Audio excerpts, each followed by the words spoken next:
Salmo 128, um canto de peregrinação, que era cantado exatamente pelas famílias que iam a Jerusalém para adorar. E diz assim: bem-aventurado aquele que teme ao Senhor e anda nos seus caminhos. Você comerá do fruto do seu trabalho, será feliz e tudo irá bem com você. Sua esposa no interior de sua casa será como a videira frutífera. Seus filhos serão como rebentos da oliveira ao redor da sua mesa. Eis como será abençoado o homem que teme ao Senhor. Que o Senhor o abençoe desde Sião, para que você veja a prosperidade de Jerusalém durante os dias de sua vida e veja os filhos dos seus filhos e paz sobre Israel. Amém. Graças a Deus por sua palavra. A nossa Constituição, a Carta Magna da Lei Brasileira, no seu artigo 226, diz que a família é a base da sociedade e que tem uma especial proteção do Estado. Infelizmente, vivemos dias em que a Constituição muitas vezes está sendo deixada de lado. Alguns até trabalham contra ela. Mas ela mesma reconhece que a família é a base da sociedade. Muitas vezes, queridos, nós podemos ver que o diferencial na formação de uma pessoa é a estrutura familiar que ela teve.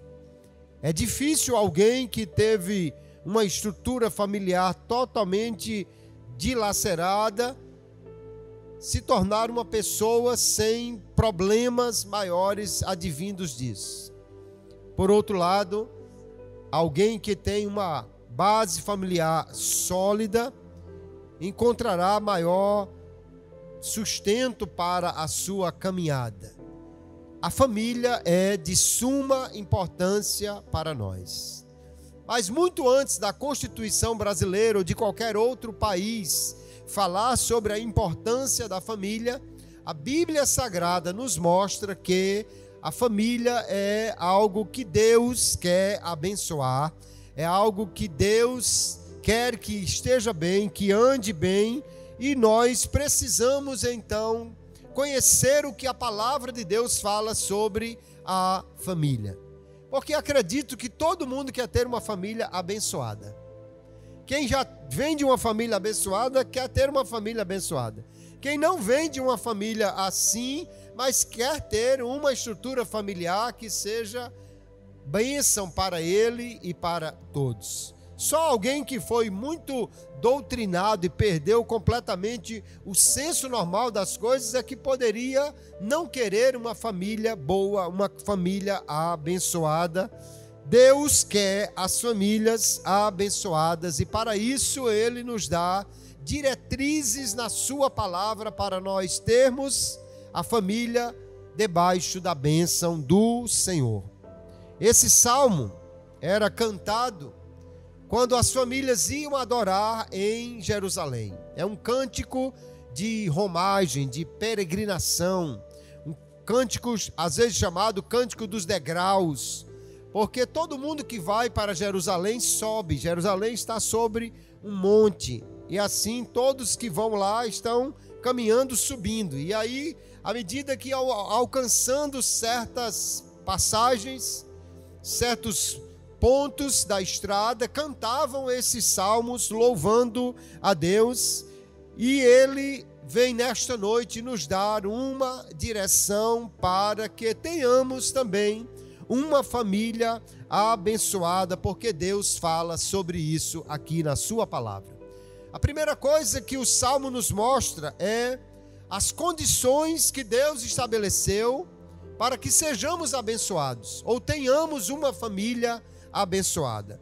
O salmista começou dizendo: bem-aventurado, ou mais do que feliz, é aquele que teme ao Senhor.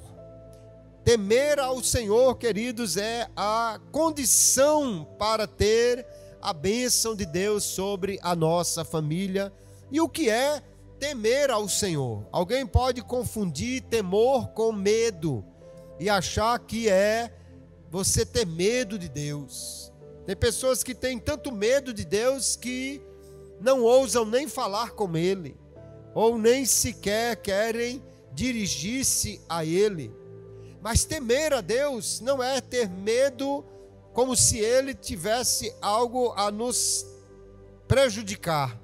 Temer a Deus é a confiança que temos que Ele é o mais importante para a nossa vida. Temer a Deus é colocar Deus no lugar que Ele deve estar, no primeiro lugar da nossa vida, aquele a quem nós reverenciamos, adoramos. Temer a Deus, então, é amar a Deus sobre todas as coisas, como Jesus nos ensinou. Quem tem Deus em primeiro lugar na sua vida, teme ao Senhor e, portanto, será abençoado. Os livros de sabedoria, não somente os salmos, mas os provérbios, mostram que o temor ao Senhor, ou seja, essa vida de quem está debaixo da direção de Deus e tem Ele em primeiro lugar na sua vida, o temor ao Senhor é o princípio da sabedoria. Porque não há coisa mais sábia, não há princípio maior de inteligência para o homem do que temer a Deus, tê-lo em primeiro lugar na nossa vida. Alguém pode pensar que Deus exige temor e as pessoas fazem isso para não serem punidas. Mas o salmista diz, no Salmo 112, o verso 1, louvai ao Senhor, bem-aventurado o homem que teme ao Senhor e que em seus mandamentos tem grande prazer. Infelizmente, queridos, muitas pessoas acham que os crentes, os que temem a Deus, os que leem a Bíblia, os que colocam em prática esses mandamentos, eles são pessoas infelizes, presas, pessoas que não têm liberdade, pessoas que não podem fazer o que querem. Não, nós nem de longe somos pessoas infelizes por obedecer aos mandamentos do Senhor. Pelo contrário, entendemos que cada mandamento de Deus é como um pai que está guiando seu filho pelo caminho bom, para que ele não tropece, não caia. Entendemos que cada mandamento de Deus é como uma orientação de um sábio para uma pessoa ter uma vida boa, aleluia. Porque quando nós colocamos em prática a palavra de Deus com alegria, descobrimos, queridos, que essa é a melhor maneira de viver, aleluia. Porque nós entendemos que o que Deus quer para nós vivemos muito melhor. Não precisamos de entupir as nossas veias de álcool ou de qualquer outra substância para nos sentirmos felizes. Somos felizes porque Deus é a razão da nossa alegria. Não precisamos, como homens, de viver diversos relacionamentos superficiais com diversas mulheres para ter uma vida abençoada. Não entendemos que aquela mulher que Deus nos deu é uma bênção e o relacionamento duradouro e profundo que temos com ela é a melhor coisa que há para a vida que nós temos nesta terra. Não precisamos de viver de uma maneira desregrada, como se isso fosse liberdade. A verdadeira liberdade está em cumprir com alegria o que Deus nos manda, porque quando fazemos isso, andamos debaixo da orientação de um Deus que é absolutamente sábio. Glória a Jesus. Temer a Deus, então, é ter reverência, é ter a consideração de que Ele sabe muito melhor do que eu qual é a melhor maneira de viver, que Ele sabe orientar os seus filhos com amor, que Ele tem diretrizes para a nossa vida que fazem dela uma vida feliz, abençoada, próspera. Então, temer a Deus é, de fato, confiar que Ele sabe a melhor maneira de viver, mais do que eu posso entender, mais do que eu posso planejar para a minha vida, e obedecer aos seus mandamentos é a forma de conduzir a minha família da maneira que ela seja abençoada, que ela seja feliz, que ela seja próspera. Agora, uma coisa que o salmista deixou claro: aquele que teme ao Senhor, ele anda nos seus caminhos, e essa é a razão porque ele é muito abençoado. Quem diz que teme a Deus precisa andar de maneira que as suas atitudes comprovem esta fé que ele declara com a sua boca. Porque se eu digo que amo a Deus, mas as minhas ações dizem o contrário, isso não é algo que de fato traga a bênção de Deus para mim. Nós vivemos num país onde há muitos cristãos, onde muitas pessoas dizem: eu amo Deus, eu tenho Deus em primeiro lugar. Mas o que o salmista diz é: aquele que teme ao Senhor anda nos seus caminhos. Ele não apenas diz que teme com a boca, ele diz com suas atitudes, com as suas escolhas, com os seus atos. Ele diz com a maneira como ele trata sua esposa, seus filhos, com a maneira como ele vive, como ele paga suas contas, com a maneira como ele se dirige às pessoas. Porque quem anda no caminho do Senhor, ele está de fato comprovando com a sua vida que Deus é quem manda no seu coração, que Ele é a pessoa mais importante. Temer a Deus, queridos, é então viver de maneira a honrá-lo, a agradá-lo com a nossa vida. E quem teme a Deus e anda nos seus caminhos, não precisa temer nada mais nesta vida. Em Mateus capítulo 10, o verso 28, Jesus disse assim: não tenham medo daqueles que matam o corpo, mas não podem matar a alma. Mas temam antes aquele que pode lançar tanto a alma como o corpo no inferno.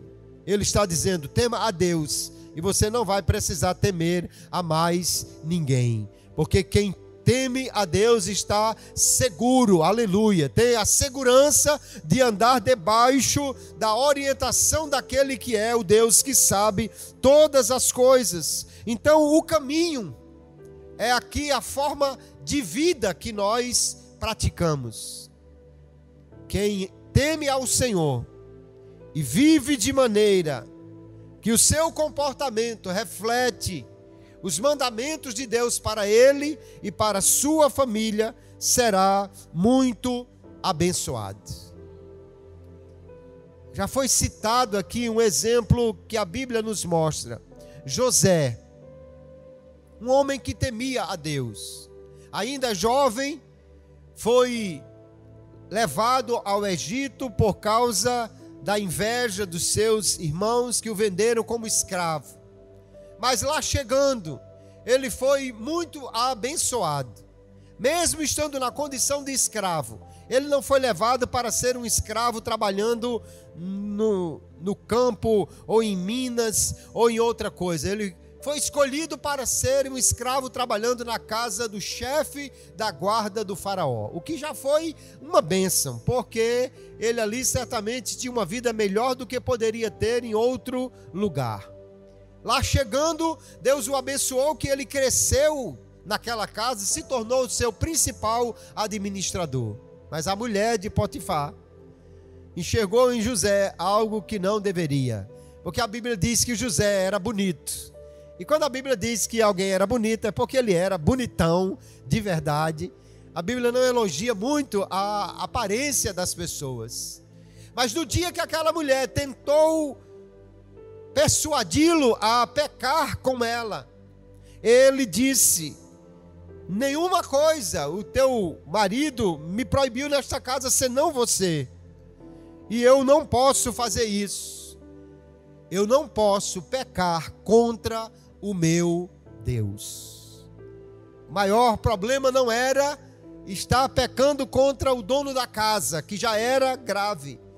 Mas ainda que Potifar, o dono da casa, não estivesse vendo, o marido daquela mulher não estivesse vendo, José sabia: Deus vê tudo o que fazemos. E quando o honramos com as nossas escolhas e atitudes, Ele nos abençoa. O temor de Deus no coração de José foi quem o desviou do mal. E é a mesma coisa que nós precisamos colocar na nossa vida. Temor a Deus, para que possamos nos desviar do mal desviar do caminho que nos leva a desagradar a Deus. Agora, quem teme ao Senhor e anda nos seus caminhos, o salmista diz: este será abençoado.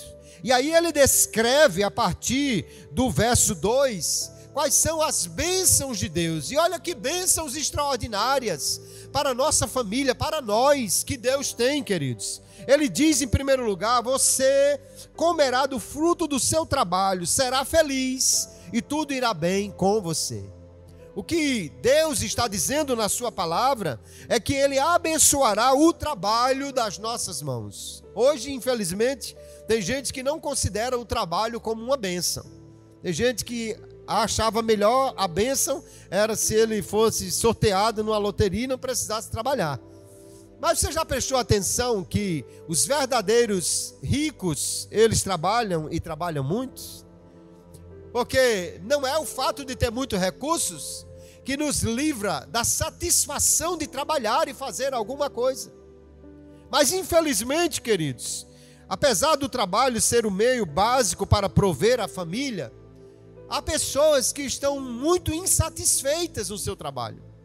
Trabalham tristes, trabalham desmotivados, trabalham sem prazer.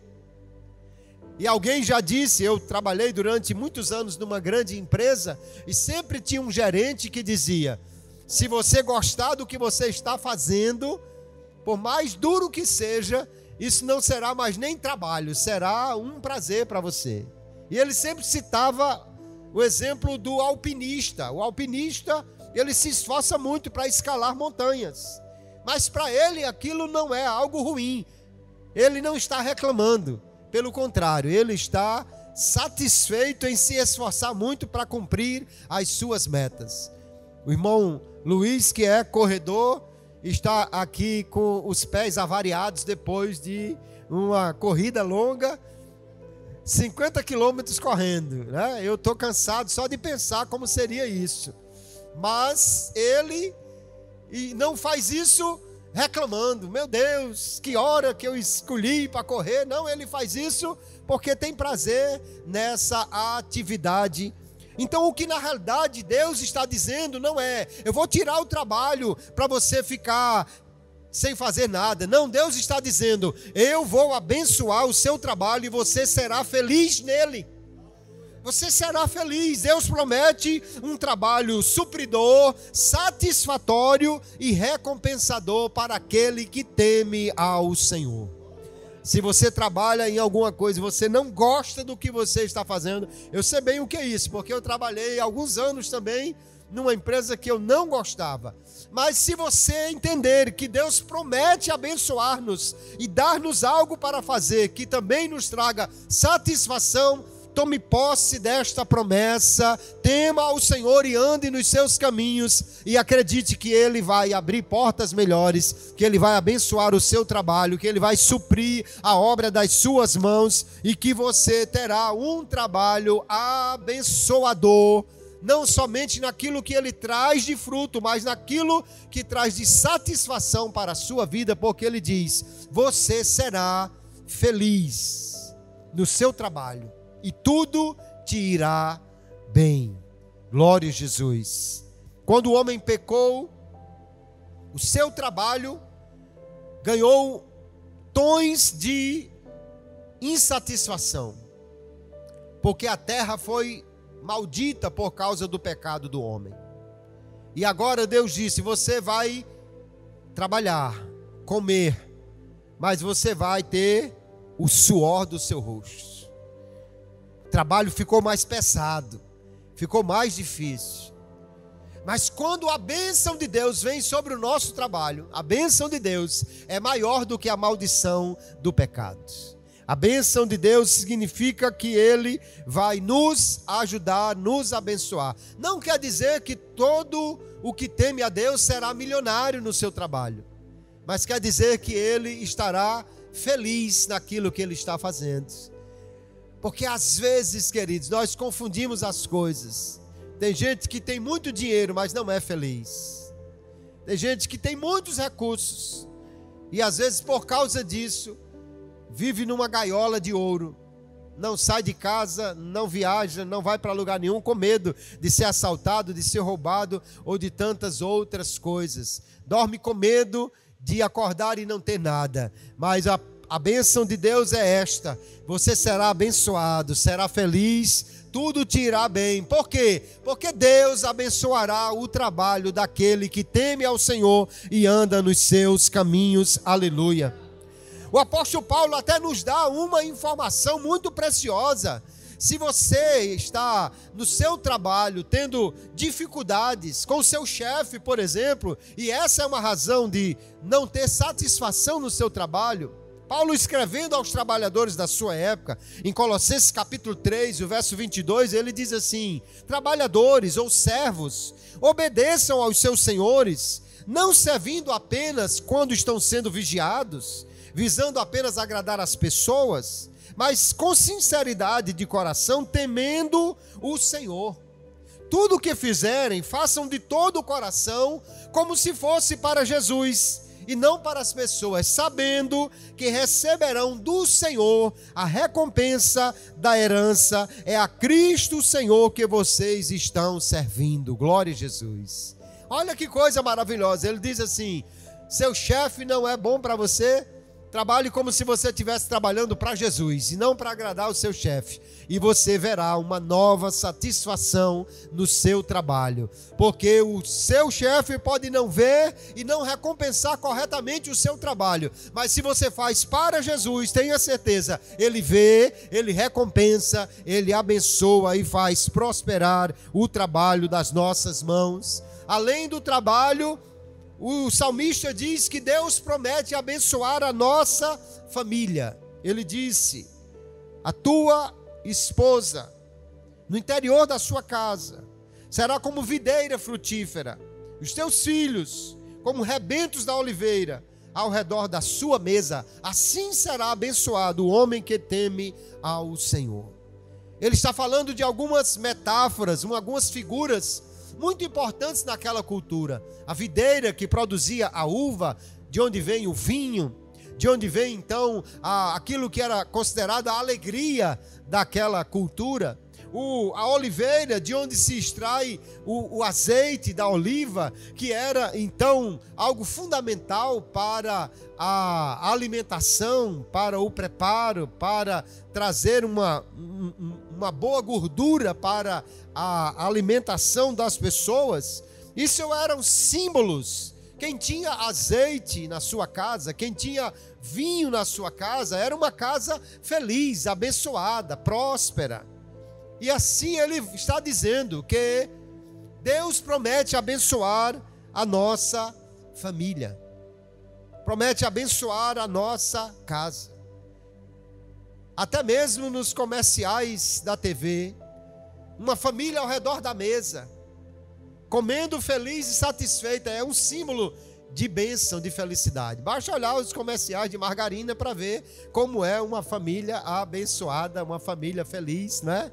Todo mundo comendo ao redor da mesa. Essa figura também é o que o salmista usa para dizer: sua casa será abençoada. Aleluia.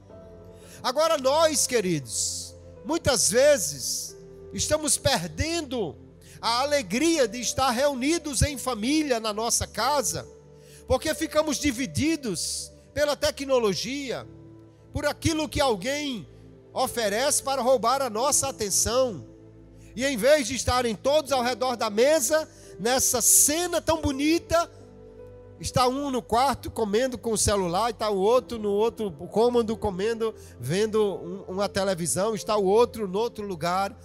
E as famílias muitas vezes têm perdido o prazer de estarem reunidas à mesa, tomando juntos a refeição mais simples que seja, mas com alegria, que nós possamos vigiar a nossa mesa para que ela seja um lugar de comunhão.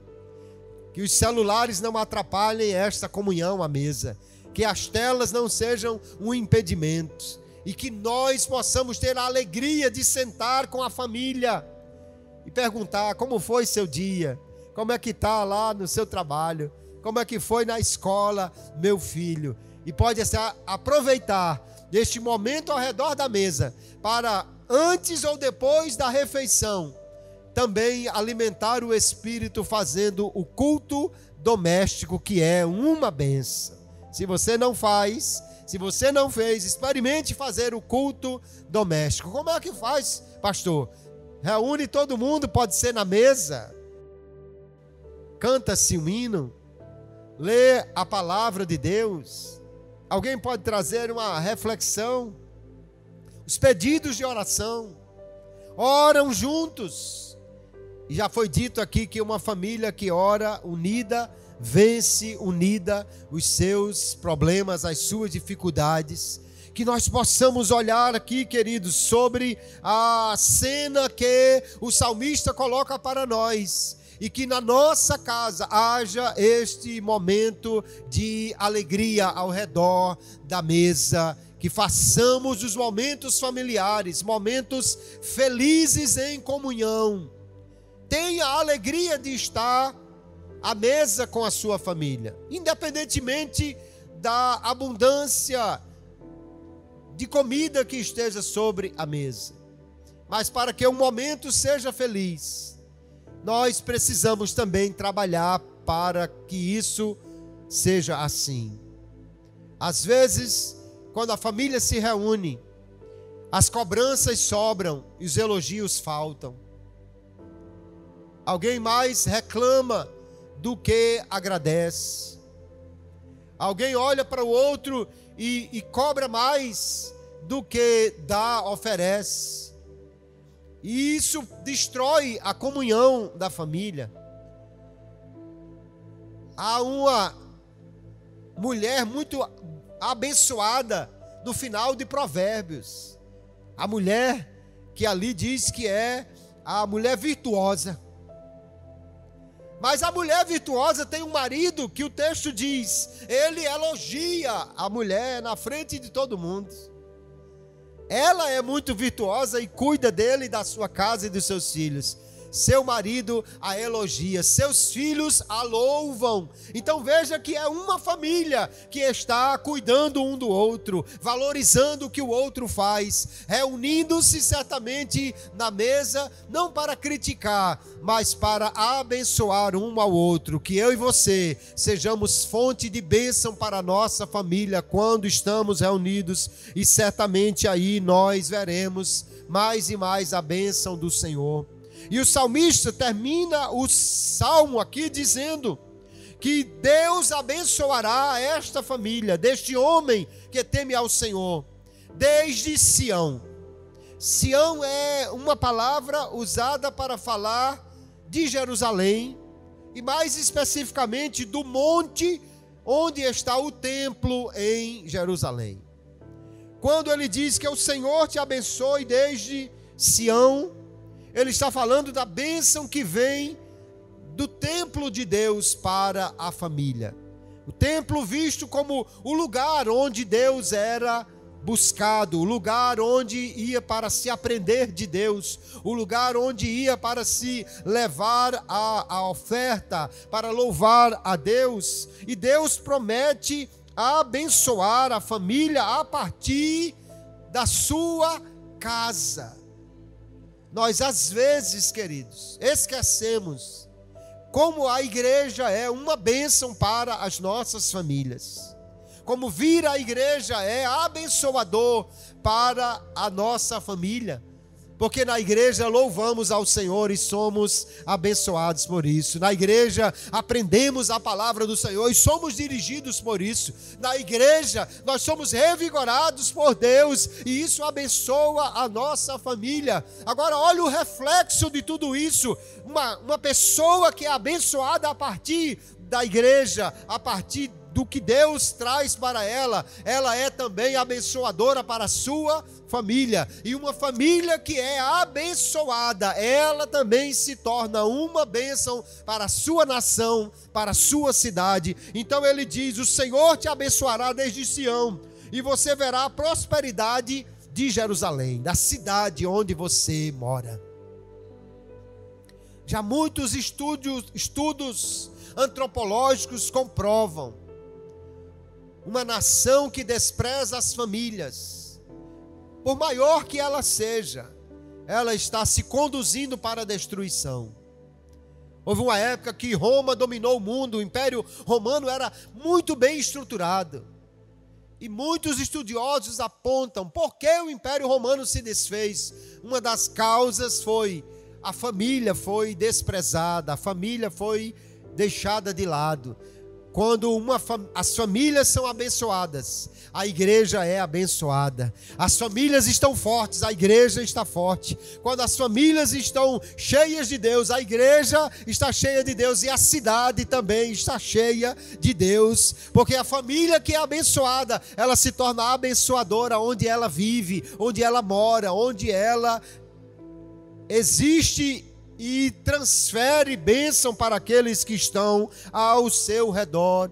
Tanto é, queridos, que o salmista conclui dizendo: você verá a prosperidade da sua cidade, você verá os filhos dos seus filhos e a paz sobre a nação. Aleluia!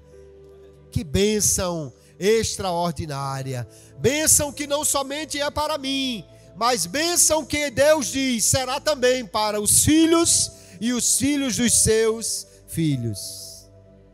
Talvez você não tenha tido essa experiência. Alguns aqui já tiveram. Eu, pela graça de Deus, já ingressei nessa fase. Sou avô. Já 2 netinhos, um terceiro a caminho, ou uma terceira. E como é maravilhoso ver a bênção de Deus sobre os nossos filhos, sobre os nossos netos.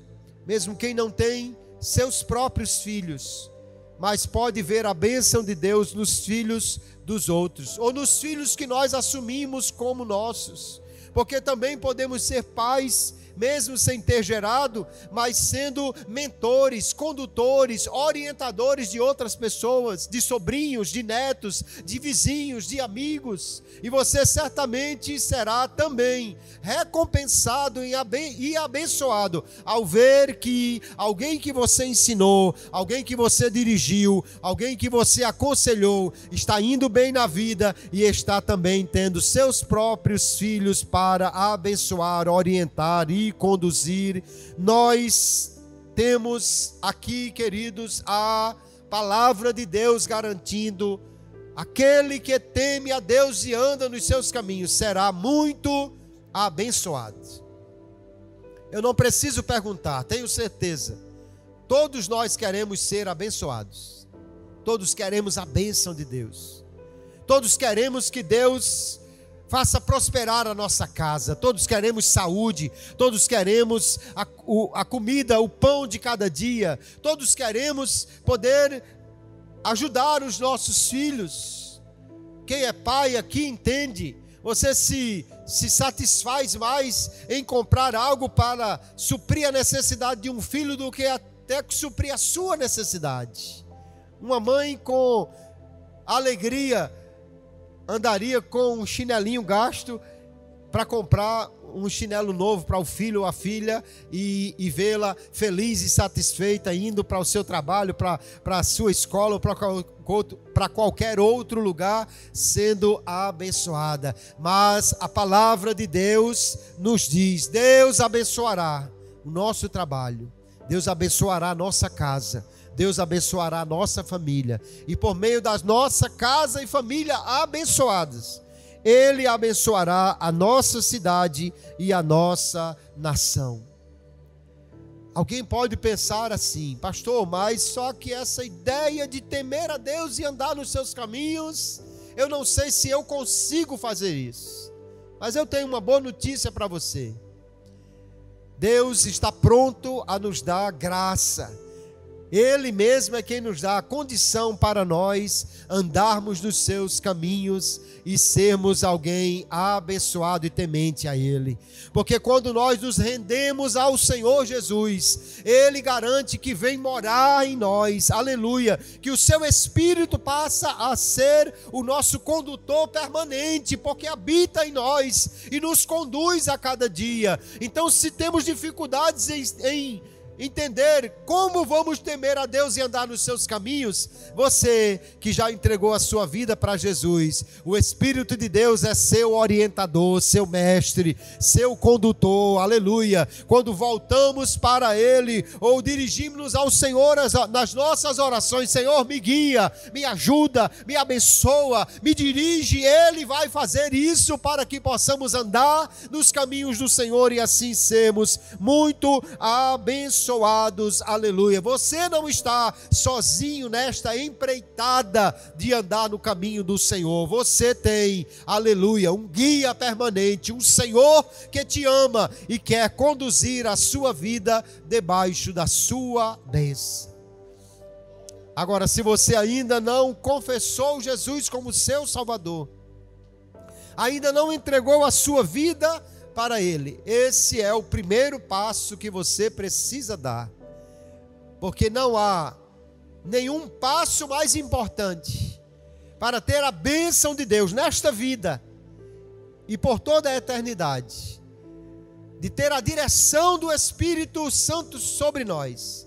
Não há nenhum passo mais essencial do que entregar-se a Cristo, declarando como Senhor e Salvador da nossa vida. Glória a Jesus.